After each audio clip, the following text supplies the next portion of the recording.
Ang pagbabalik ni Victor Oladipo, lilipat na sa team ng Toronto Raptors, nakasabayan pa ang Pinoy prospect na si Kevin Kembao.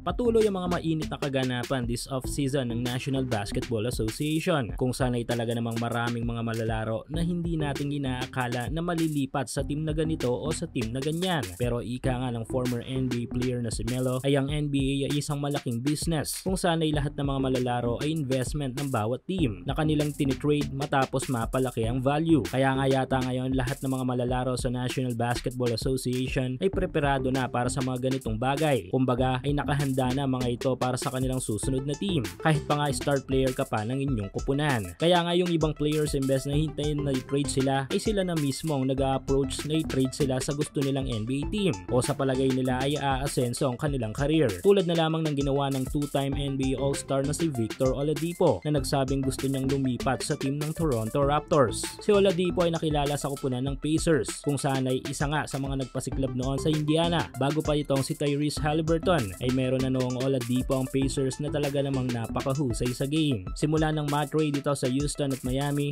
ay tila naging matamlay na ang career nito na sinabayan pa ng pagiging prone niya sa injury. Matagal-tagal ding nawala sa eksena ang most improved player ng 2018 NBA season. Pero ngayon nga matapos ang setback na yon ay eto na si Oladipo 101% ng magaling. At sa tingin ni Dipo ay dito na muling sisigla ang kanyang career sa kampo ng Toronto, kung kaya't eto't sinimulan na nito ang matinding workout. At sa kampo ng Raptors na ito ay may pamilyar na mukha tayong makikita. Yes, eto nga ay walang iba kundi ang ating NBA hopeful na si Kevin Kembao. Good progress ito para sa ating kababayan. Matapos ang Drew League ay eto't nasa kampo na ito ng Raptors. Though walang kasiguraduhan sa lahat ng ito kung talaga bang may magbibigay ng NBA contract kay kabayan, ay maganda lang ang ginagawa niya na pag-try. Di man makuha or worse mapansin, ay marami namang mga learnings na masisilid nito sa kanyang bag na magagamit niya sa kanyang career sa hinaharap. Legit NBA workout nga nakikita natin. Though naisabay lang talaga itong si Oladipo na kung tutusin ay di na kailangan mag-workout para lang makuha ng Raptors. Anyway, good thing na rin at kung saan may legit NBA player na nag-workout ay nandoon din ang NBA media na nakasubaybay. Honest opinion lang dito kay KQ ay trials lang talaga mga workouts na ito na sobrang liit lang talaga ng tsansa na makuha siya sa 5 NBA team na pupuntahan niya or itong Toronto Raptors. Pero tignan natin dahil ayon mismo dito kay KQ, mas mainam na may tsansa gaano man ito kaliit kesa naman wala. Ito ang maikling footage sa naging workout ni KQ kasama si Dipo sa kampo ng Toronto Raptors.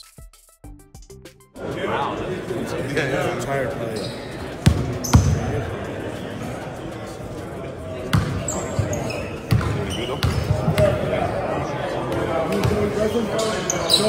We're trying to rest.